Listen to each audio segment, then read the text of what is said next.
Era de esperarse el asombro de los discípulos.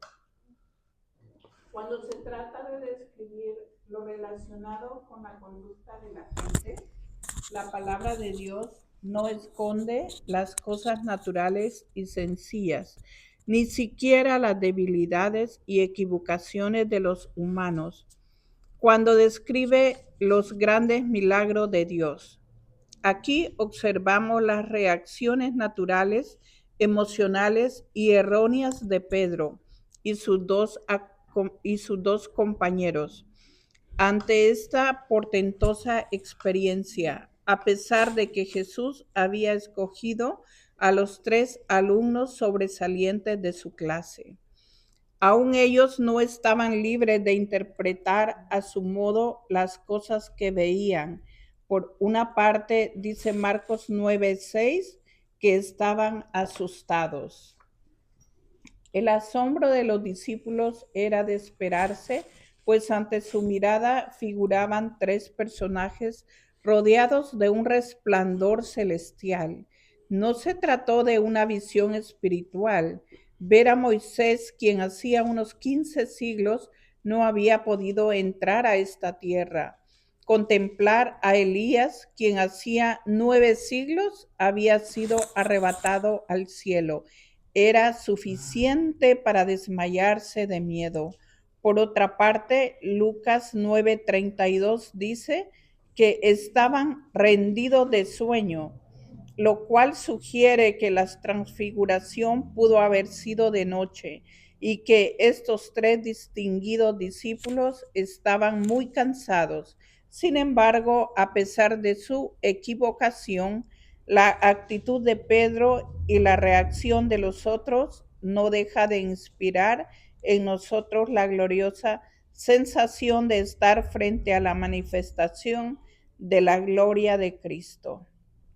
Quien no hubiera querido quedarse frente a aquel escenario, contemplando la grandeza de la majestad de Jesucristo y rendirse jubilosa adoración por toda una eternidad? ¿No hubiera usted tenido la misma idea?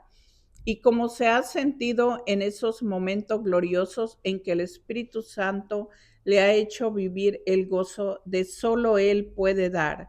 No obstante, era imperativo que Jesús y sus discípulos descendieran de aquella cumbre para seguir llevando las nuevas de salvación a los perdidos. Aleluya.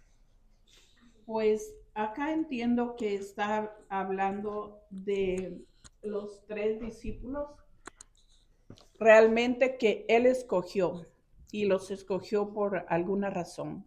Acá dice que eran los más sobresalientes. Y también leyendo la historia de ellos, ¿verdad? ¿Quién era y quién fue Pedro? Él fue el que guió a sus discípulos. Él era el líder de los discípulos. Luego, hablando de Santiago, Santiago fue el primero de todos los apóstoles que fue martirizado. Entonces, él sabía que iban a necesitar de esa fortaleza que él les estaba dando, de esa enseñanza que él les estaba dando, porque ellos, si se recuerdan en el anterior, ellos dudaron, ellos dijeron, ¿cómo? ¿Cómo va a morir si él es el Cristo que estábamos esperando, el que nos iba a libertar? Entonces no podían creer que él tenía que morir para ellos, porque nunca habían visto a alguien resucitar. Entonces tenían mucho miedo. Y entonces él lo que quería era mostrarles quién era él, mostrarles su gloria, su grandeza de él. Y por lo tanto, por eso trajo a Moisés y a Elías, para que ellos vieran que dos personajes, Moisés era el que recibió las leyes y Elías un gran profeta. Entonces, al mostrarles a ellos, ellos podían entender que sí realmente se estaba hablando del Jesús, del que ellos estaban esperando, del glorioso Jesús, del Mesías. Entonces, era parte de él reforzarles, de él enseñarles y mostrarles realmente su gloria, de mostrarles y llenarlos de esa fortaleza que ellos iban a necesitar cuando Él se fuera. Porque también estábamos hablando de Juan, que Juan es el que estuvo con Él, el que vio su muerte, el que estuvo a sus pies. Entonces necesitaba de esa fortaleza porque no iba a ser fácil verlo morir. Y entonces Él los llenó de esa fortaleza para que ellos entendieran quién era Él. Amén. ¿Otro? ¿Alguien más? ¿Otro? ¿Alguien más? ¿Otro que diferente? No todos, uno más, no se montan. A ver, hermano. Dios los bendiga, hermanitos. Pues yo puedo, ¿verdad? Como los discípulos, ¿verdad? Interpretar de una manera diferente, porque dice ahí, ¿verdad? Que cada uno interpretó de una manera diferente. Pero lo importante y lo asombroso de esto es de que Dios nos puede hablar por medio de un sueño, porque dice que ellos estaban cansados, ¿verdad? No podían mirar bien, ¿verdad? Pero lo precioso es de que aún aunque no conocieron ni a estos dos personajes, pero ellos sabían que eran ellos, y en aquel día, cuando estemos allá en el cielo, vamos a conocer a aquellos que un día hicieron que este evangelio se hiciera, se expandiera, ¿verdad? Y pudiéramos también nosotros recibir esta salvación, hermanos. Entonces, nosotros sigamos perseverando, sigamos buscando que de la manera en la cual el Señor nos revele, ¿verdad? Es para que podamos glorificar su nombre, ¿verdad, hermanos? Que Dios los bendiga. Amén, gloria.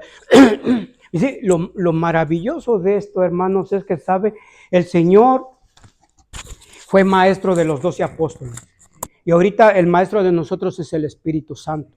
Era una oportunidad maravillosa, hermanos, de que los apóstoles reconocieron y vieron, ¿verdad?, lo que ellos hicieron. El propósito de que cuando nosotros lleguemos, si Dios quiere y sea realidad, ellos van a reconocernos a nosotros también. Ellos van a saber, ellos van a decir, bueno, nosotros empezaron, pero ellos terminaron la obra de Dios. Ellos también entendieron que Dios es real. Con esto él le estaba diciendo, yo soy real. Miren, yo soy, miren, esto quiero para ustedes. Esto se va a hacer realidad. Esto es bonito, esto es hermoso, hermano. Así como ellos reconocieron a nosotros, si hacemos lo más, nos van a reconocer, hermano. Nos van a decir, hermano, vamos a estar allá, hermano, ¿verdad? Si nos esforzamos en... Mire, hermano, mirando esto, yo me ponía, siempre yo me lo pongo primero. Esta palabra cayó en mí primeramente. Y yo me pongo a escudriñar, pero yo con la Biblia. Y yo me decía, hermanos, verdaderamente nosotros pensamos que estamos haciendo mucho, pero no estamos haciendo nada. Nada, totalmente cero. No hacemos ni un punto. Y no se me vaya a ofender y diga, hermano, usted también, mire, yo no, hermano, no estamos haciendo nada. Porque esto de tomar la cruz de Cristo, hermano, es dar un brinco, es dar un giro de 90 grados. No nomás que ir y aquí, no, es hacer un brinco. Es de hacer una diferencia, hermano. Esto es algo que usted y yo tenemos que hacer, hermano. Porque eso le digo, nosotros, hermano, verdaderamente, si en números nos podríamos ir, que en 10 nos fuéramos con el Señor, hermano, va a ser lo mismo que estamos, no nos vamos a ir, hermano, porque no estamos ni en ningún punto. No estamos haciendo nada totalmente para nuestra vida, para nuestra salvación. No queremos, hermanos, irnos con el Señor así poniendo la palabra ya. No nos queremos ir porque si quisiéramos irnos, ya estuviéramos agarrando la palabra, la estuviéramos poniendo en nuestra vida. Hiciéramos de ello, hermano, un gozo, una alegría, hermano. Porque seguir a Dios no es de tristeza. Seguir a Dios es alegría, es un gozo. ¿Por qué, hermano? ¿Por qué? Porque Él dice que iba a estar con nosotros. Solos no estamos. Esto es de gozarse. Ser hijos de Dios es ser dichoso. Es un deleite. Esto es algo, hermanos, que no vamos a entender y a comprender hasta que estemos en donde tenemos que estar. No allá, no, donde tenemos que estar. Aquí. haciendo. Hasta ahí vamos a ver. ¿Usted cree que en ellos, después de que el Señor se fue, en todos esos apóstoles hubo gozo? No, hubo lágrimas, pero de alegría, de ver la mano de Dios. Cuando Pedro estaba encarcelado y vio la mano de Dios, esas lágrimas no eran lágrimas de decir: Señor, tu palabra dijo que ibas a estar conmigo en todo momento y aquí me lo estás confirmando. Son palabras de alegría, de gozo, de ver la mano de Dios en nuestra vida. Por eso a veces nosotros no somos gozosos, a veces aún estando en la casa de Dios. Aleluya, hermano. Mire, esos discípulos no querían bajarse de allá. Ahí era tan hermoso. Se sentía una paz, se sentía una alegría, se sentía algo especial estar con Dios y estar ahí, hermano. Estar mirando como una película, hermano. Era algo que querían estar ahí. Por eso Pedro después le dice: Señor, ¿quieres que hagamos casas aquí? Porque no querían, ellos no querían. Ese hermano, estar con Dios es algo hermoso, es un gozo, hermano. Aquí no hay tristeza. No hemos visto esas cosas porque no hemos agarrado lo que tenemos que agarrar.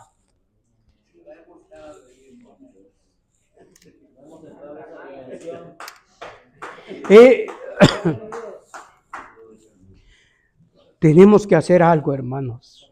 Yo no sé qué vamos a hacer, pero tenemos que hacer algo con nuestra vida, principalmente. Porque si no empezamos, hermanos, mire, hermano, nomás estamos llenando libretas y libretas de la palabra de Dios. Libretas y libretas y libretas, pero no estamos haciendo con lo que estamos llenando. Estamos haciendo nada con lo que, nomás, hermanos, yo no sé. Aquí estamos nomás agarrando toda la palabra de Dios, pero yo les digo una cosa, y yo me lo puedo pensar, que si yo agarrara la palabra de Dios, yo hiciera con lo que yo agarro, pero de tal modo de que escucho y la echo por aquí afuera o no la pongo en mi vida, porque cuando se escucha se hace, cuando se escucha se hace, hermano.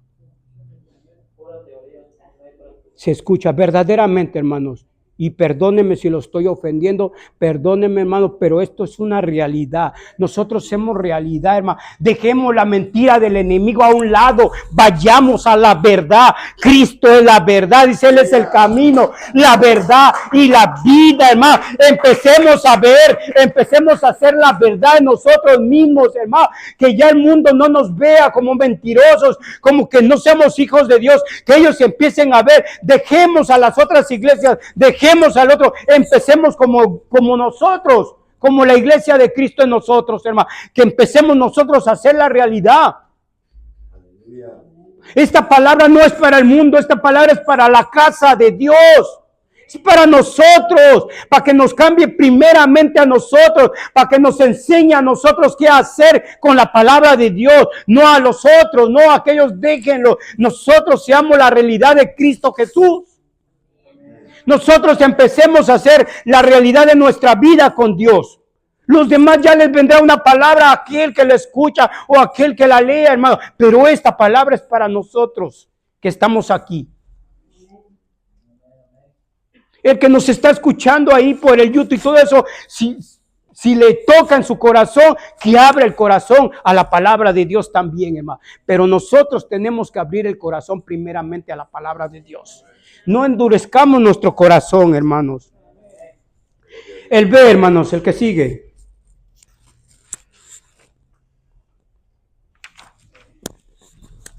Aún se encontraban hundidos en un mar de asombro y reverencial miedo ante el esplendor de la gloria que rodeaba a Jesús y a los dos testigos del más allá, cuando algo nuevo y mucho más glorioso apareció frente a ellos, de manera repentina y misteriosa, como dice Marcos. Vino una nube que les hizo sombra para que se manifestara la gloriosa presencia de Dios, el Padre. Recordemos que aquel sitio estaba iluminado por el resplandor que arropaba a Jesús. Por lo tanto, fue necesario que la nube chequina que siempre rodea a Dios cubriera a estos perplejos testigos de Cristo. Desde la nube resonaron una vez más las palabras divinas del Padre. dando testimonio acerca de la naturaleza divina y la tarea mesiánica de su enviado. La segunda persona de la Trinidad, las palabras, este es mi Hijo amado, ya habían sido escuchadas por la multitud, a la cual ministraba Juan el Bautista en el río Jordán. Mateo 3:17. En aquella ocasión esta declaración solemne fue seguida por la frase, en quien tengo complacencia. Ahora agrega el Padre el mandato a él y oíd. Los discípulos necesitaban escuchar este mensaje del Padre, asegurándoles que Jesús es el verdadero y único Hijo de Dios. Amén. Y por lo tanto es Dios en toda plenitud. Colosenses 2:9. Esta declaración es suficiente para que en el nombre de Jesús se doble toda rodilla de los que están en los cielos y en la tierra y debajo de la tierra, y toda lengua confiese que Jesús es el Señor, para gloria de Dios. Filipenses 2:10 y 11. Eso es todo lo que necesita saber el incrédulo, el escéptico y el teólogo moderno. Eso es lo que debe proclamar la iglesia para que todos los creyentes se fortalezcan y no busquen más en ningún otro. Hay salvación. Amén. Porque no hay otro nombre bajo el cielo dado a los hombres en que podamos ser salvos. Hechos 4:1 y 2. Hermano, ahí está diciendo el Señor que nosotros como cristianos tenemos que dejar toda clase de ídolos, toda clase de cosas que no nos hacen bien hacia la palabra del Señor, porque Dios es un Dios grande, misericordioso. Y dice aquí que no mentamos en nada, hermano, yo así lo veo. Porque dice que toda rodilla se doblará y toda lengua confesará que el Señor es el Dios poderoso. Y cuando nos vamos y nos arrodillamos ante su presencia, debemos saber que el arrodillarnos es estar en la presencia del Señor y no ir con la mente de mentira, ofendiendo, o si ofendimos a alguien tenemos que pedir perdón antes de hincarnos ahí. Eso es lo que yo puedo discernir, hermano. Gloria a Dios. Mire, hermanos, para hacer esto más hermoso, para poner un cuadro, dice, hacía falta la presencia del Padre ahí, ¿verdad? Porque a veces como muchos creen que solo es el Padre o que solo es Jesús y todo eso, no, ¿verdad? Aquí hay tres. Pero para más hermoso dice que vino la presencia del Padre contra ellos y les dijo, hermano, ¿para qué? Para asegurar ahora sí esa fortaleza en cada uno de ellos, hermano. Con esto, hermanos, de lo que les mostró el Señor allá arriba, hermano, ellos estaban ya preparados. Ya el Señor les había dicho de su muerte y todo. Ya ahorita, hermanos, cuando le dijo, ¿vieron todo lo que vieron? Sí, no le digan a nadie hasta que yo resucite. Ya estaban preparados y listos, hermano. Al ver todo esto, hermano, mire, hermano, nosotros hemos visto maravillas también. Nosotros hemos sentido la presencia de Dios. Hemos visto tantas cosas, hermanos, de las cuales nosotros también estuviéramos bien listos, bien preparados. Hemos escuchado la voz de Dios muchos. Nos ha hablado Dios a muchos. Nos ha dicho muchas cosas Dios a muchos. Y no estamos todavía a veces preparados. ¿Qué queremos, hermanos? ¿Qué esperamos? ¿Ver a Dios? Sí lo vamos a ver en su segunda venida. Pero si no nos preparamos ahorita, ya va a ser demasiado tarde. Porque dice que Él viene ya a traer juicio. Ya no va a venir va a traer juicio. Y si yo y usted no nos estamos preparando ya con esta palabra, no esperemos que venga Él otra vez a traer misericordia, paz y amor. No, hermanos, dice que viene a traer juicio. Porque ya nos está dando tiempo. Nos está hablando con la palabra de Dios. Nos está enseñando con la palabra de Dios qué es lo que tenemos que hacer y a dónde tenemos que acudir. A quién tenemos que escuchar y a quién tenemos que obedecer. No es lo mismo mentira que verdad. La mentira es mundana, es de este mundo. La verdad es de Cristo, hermano. No es lo mismo obediencia que desobediencia, hermano. Porque Él no nos enseñó a ser desobedientes. Él vino y dice en su palabra que Él fue obediente hasta la muerte de cruz. Y por tal manera nosotros somos hijos de un Dios obediente y por eso nosotros tenemos que ser obedientes también. No desobedientes aquí, porque la desobediencia, al hijo desobediente no le va bien en esta vida, dice por ahí. Y a nosotros en desobediencia no nos va a ir bien, hermano. Y que el Señor reprenda mis palabras, hermanos, ¿va? Pero hay que obedecer al Señor. Si queremos cambiar, hay que obedecer al Señor. No al pastor, no, a la palabra de Dios. Con ese toque que el Señor le dio, les trajo, hermanos, ellos ya estaban listos, hermanos. Ya estaban listos, bajaron, bajaron tristes, no, bajaron alegres. Dice la palabra que cuando bajaron, hermanos, ¿qué fue lo que hicieron? A continuar en el trabajo. Hay que salvar a las almas, hay que predicar la palabra de Dios. Y dice que ahora, hermano, yo los puedo ver que ahora ellos ya iban diferentes. Siempre iban atrás del maestro. Ahora querían ir también ahí junto al maestro, hermano. Porque ya habían tenido una experiencia. Ya habían tenido lo más principal, hermano. Tener la mano de Jesús y la mano de Dios ahí. ¿Qué más esperaban, hermano? Ya no hay más después de Dios. Dios es el cumplimiento de la ley, el cumplimiento de los profetas. Hasta ahí se llega, hermanos. Hasta ahí se llega, ya no hay más. Conocer a Dios ya es conocer a Dios y ahora obedecer a Dios. Si yo y usted hemos conocido a Dios, entonces lo que nos queda es obedecer a Dios. Es más fácil, dice, alabar a Cristo. Sí, es más fácil alabar a Cristo que seguir sus pasos, hermano. Porque si para nosotros, hermano, dijeran, bueno, aquí en la iglesia nomás vamos a alabarle y hacemos salvos y todo eso, qué bonito, qué fácil, qué alegre. Aquí vamos a estar alabando día y noche. Mientras hubiera comida, lo das gozoso, Señor. Aquí te esperamos y aquí vienen por... Hay un trabajo para usted y para mí, hermanos. Hay que esforzarse. Hay que dejar ya cosas que tengamos que dejar. Porque de tal manera no estamos haciendo la voluntad de Dios.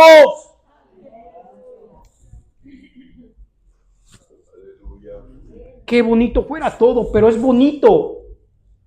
Pero hay que hacer algo por lo bonito. Hay que hacer algo por lo bonito. Dice, guardaron silencio hasta la resurrección de Jesús. Mateo dice que al oír esto los discípulos se postraron sobre sus rostros y tuvieron gran temor. Al verlos Jesús se acercó a ellos, los tocó con amor y consideración y los alentó con las palabras, levantaos y no temáis. ¿Va? Dice, levantaos y no temáis. Ni siquiera Moisés ni Elías se quedaron allí para gozar de la presencia del Padre. Este privilegio solo era para estos 3 testigos del Evangelio, para que no dudaran más y para que proclamaran y escribieran sobre lo que habían visto y oído. Era necesario que les sucediera esto para que recuperaran el concepto de la grandeza de su maestro, a quien les esperaban grandes tribulaciones. Sin embargo, la inquietud y el entusiasmo que pudieron haberse suscitado en ellos a raíz de aquella singular experiencia no podían darse a conocer inmediatamente. Cuando descendían del monte para reunirse con los otros, Jesús pidió a estos 3 discípulos que no divulgaran esta experiencia, sino que la guardaran hasta cuando el Hijo del Hombre hubiese resucitado de los muertos. Ellos obedecieron a su Señor, pero nadie puede negar lo que les sirvió todo esto cuando tuvieron que acompañar al Señor en los tristes momentos de su agonía en el huerto del Getsemaní. Este despliegue de gloria celestial era necesario para que los apóstoles estuvieran seguros y firmes en su fe. Nosotros también necesitamos a veces subir al monte alto, al Hermón espiritual, para ver la gloria de Cristo y escuchar la voz sublime de Dios a través de su palabra. De otro modo, nuestro testimonio será débil y se basará únicamente en lo que otros nos cuentan. Dice, a través de su palabra. A escuchar sublime, dice, a través de su palabra, hermanos, ¿verdad?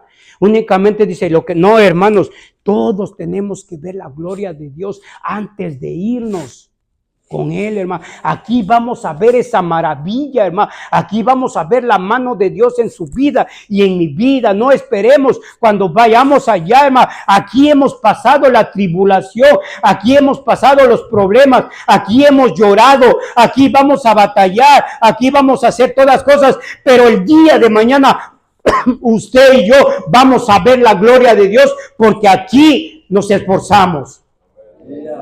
Allá ya no va a haber esfuerzo, allá no, allá vamos a irnos a gozar solamente, hermano. Todo el trabajo y todo lo que necesitamos aquí lo tenemos que hacer. Así es que nos tenemos que esforzar. Verdaderamente, hermano. Ya tenemos que dejar todo, hermanos, por Dios, hermano. Todo por Dios lo tenemos que dejar, hermano. Empecemos a darle el gozo a nuestro Señor, hermano. Que verdaderamente, hermanos, a veces nosotros, nuestra misma familia, a veces son estorbo para que nosotros no busquemos a Dios. ¿Por qué? Porque a veces vemos que nuestra parentela no cambia y estamos ahí en cuanto verdaderamente, hermano, o quiere estar con su parentela o quiere estar con Dios. Usted lo va a decidir. Porque el día de mañana usted va a tener el resultado de lo que usted quiso seguir. A veces aquí mismo vamos a tener el tropiezo aún de nuestra propia familia. Aún de nuestra propia alrededores. Pero usted y yo tenemos la decisión, vamos a tomar la decisión de que a pesar de todo, hermanos, tenemos que seguir a Dios. Si hasta este momento no hemos cambiado a nuestra familia, es porque no le hemos puesto nada a Dios para que Él pueda actuar en lo que nosotros le estamos poniendo. Pues nosotros estamos pensando que le estamos poniendo muchas cosas, pero no le hemos puesto nada porque Él no ha trabajado en nuestros alrededores, hermano. Porque si la palabra dice que nuestro testimonio cambiaría, que nosotros alcanzaríamos, que nosotros, ¿verdad? Que por nuestro testimonio muchos van a cambiar. ¿Y por qué no han cambiado, hermanos? Porque no estamos dando testimonio de la iglesia de Cristo. No estamos dando testimonio de ser hijos de Dios.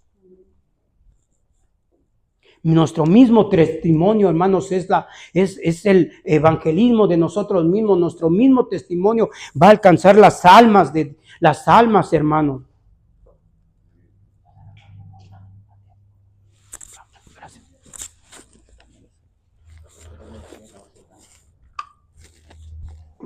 Gloria a Dios, hermanos. Dice, muchos judíos esperaban que Elías venga primero. La pregunta de Marcos registra una inquietud que los discípulos querían consultarle al maestro. Desde niños habían venido escuchando a los maestros judíos hablar de que Elías vendría antes de la llegada del Mesías. La venida de ese poderoso profeta de Dios marcaría el principio de la restauración del reino de Israel. Malaquías dijo, he aquí yo envío al profeta Elías antes que venga el día de Jehová grande y temible. Los 4 evangelios atribuyen a Juan el Bautista el papel de precursor o anunciador de Cristo como el Mesías prometido. Lucas dice que el mismo Bautista creía estar cumpliendo la profecía de Isaías 43:5, donde se anunciaba como la voz que clama en el desierto, prepara el camino del Señor. Además, Jesús le dijo que Elías ya había venido, refiriéndose a Juan el Bautista. Todo eso se constituye en base suficiente para creer que Juan el Bautista fue el profeta a quien Dios envió para desempeñar el papel de Elías. Por otra parte, Elías había estado junto con Moisés al lado de Jesús en la transfiguración. Ellos esperaban que dicho profeta se quedara para empezar así el cumplimiento de todo lo que se decía. Pero para sorpresa de ellos, Elías desapareció. La vieja tradición de que Elías aparecerá antes de la venida del Mesías es sostenida hasta el día de hoy por muchos judíos. En nuestro viaje a la Tierra Santa pudimos oír decir a muchos que en Jerusalén que cada familia coloca una silla extra para cada comida a fin de recibir a Elías, quien puede llegar al lugar menos pensado, hermano. Eso es lo que ellos piensan, hermanos, pero el Señor dijo que Elías ya había venido en la vida de Juan el Bautista.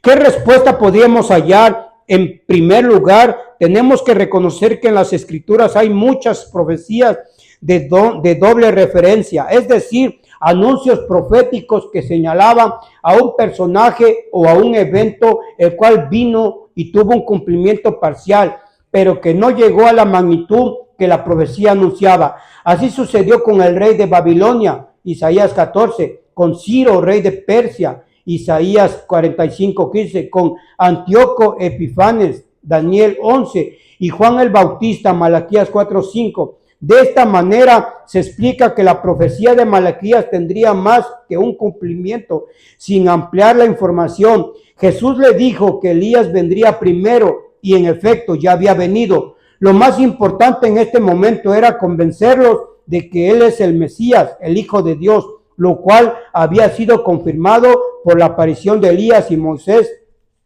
a su lado. La respuesta es que si bien los dos testigos escatológicos aparecerán durante los juicios apocalípticos según Apocalipsis 11:3-12, lo que ellos necesitaban saber en ese momento era que ya había llegado el reino de Dios y ya se estaba haciendo volver el corazón de los padres hacia los hijos y el corazón de los hijos hacia los padres, Malaquías 4:6. Esto no es más que el cumplimiento del Antiguo Testamento en el Nuevo y la unidad del mensaje que Dios ha enviado para la salvación del pecador, hermano. Pero mire, hermano,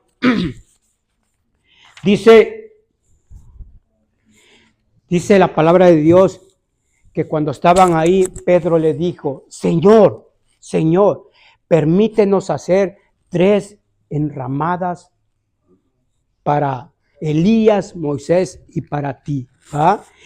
El Señor dice, pero sabe, hermanos, lo que el Señor quiere, hermanos, que hagamos nosotros, dice, Él quiere que construyamos una morada, pero una morada en nuestros corazones, hermano. No hacer otro tabernáculo, no hacer más tabernáculo, sino abrir el día de hoy, abrir los corazones, hermano, para que el Señor pueda habitar en nuestra vida, para que Él sea el que cambie nuestra mentalidad, para que Él sea el que nos guíe, para que Él haga lo que tenga que hacer en la vida de cada uno de nosotros.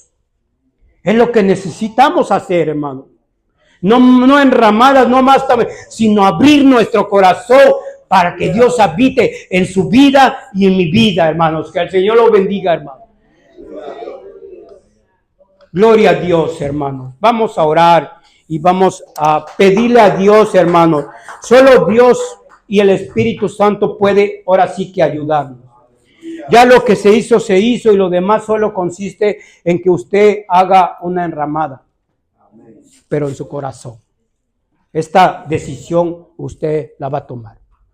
Es tiempo. ¿Quiere usted abrir su corazón a Dios? ¿Quiere ya decirle, Señor, el año pasado no te abrí mi corazón totalmente como tú quieres que yo lo haga, pero en este año te lo voy a abrir, voy a hacer tu voluntad, en este año voy a hacer yo la diferencia? Si mis hermanos no quieren, pero yo sí lo voy a hacer, yo lo voy a hacer porque lo deseo, porque yo quiero estar el día de mañana junto contigo, con Elías y con Moisés. Por eso me voy a levantar y voy en este año a ser más obediente a tu palabra. Voy a escucharla, pero no quiero que esta palabra se vaya de mi vida. Quiero atesorarla, guardarla y que haga un resultado en mi vida para que yo cambie, porque quiero cambiar, porque te quiero conocer, porque quiero que tú guíes mi vida, porque quiero que tú me fortalezcas, porque quiero que tú seas ahora el que guíe mi vida hacia la patria celestial. Esa decisión usted la va a tomar, hermano, no yo. Bendito Dios, bendito Señor. Te doy gracias por esta palabra que has traído a nuestra vida, Señor. Ahora que sea tu Espíritu Santo, ahora que seas tú en cada uno de nosotros, Padre.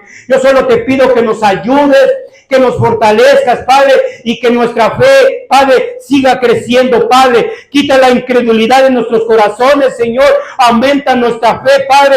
Haznos unos siervos, Padre, haznos un pueblo esforzado, valiente, Padre, que ya en este tiempo, Padre, nos pongamos en tus manos, Señor, y tomemos la cruz y te sigamos como tú quieres que lo hagamos, Padre. Pero seas tú, Señor, sea tu fortaleza, seas tú en cada uno de mis hermanos y en mí, Padre. pero que sea tu voluntad, Padre. Aquí estamos, Señor. Ayúdanos, Padre, porque necesitamos de tu ayuda, Padre, porque como dice tu palabra, siervos inútiles hemos, Padre, y ahora sí, Padre, en este año vamos a necesitar de tu Espíritu Santo, en este año vamos a necesitar de ti, Padre. Ayúdanos a que esta palabra, Padre, haga resultados en nuestra vida, Padre, que no seamos pueblo, Padre, que no seamos personas estériles, Padre, que no demos nada, Padre, porque si no vamos a venir, Padre, y nos va a pasar como a esa planta, Padre Santo, del cual tú fuiste a buscar fruto, Padre, y no encontraste nada, Señor,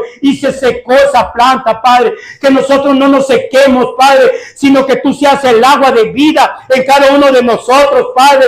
Que tú seas, Padre, que tu presencia sea en cada uno de nosotros, Padre, y nos levantemos con poder, porque tú eres el poderoso, porque tú eres el que habitas en cada uno de nosotros, Padre, y tú estás con nosotros. ¿Quién contra nosotros, Padre? Gracias te damos en el nombre bendito de Cristo Jesús. Amén y amén. Gloria a Dios, hermano. Gloria a Dios.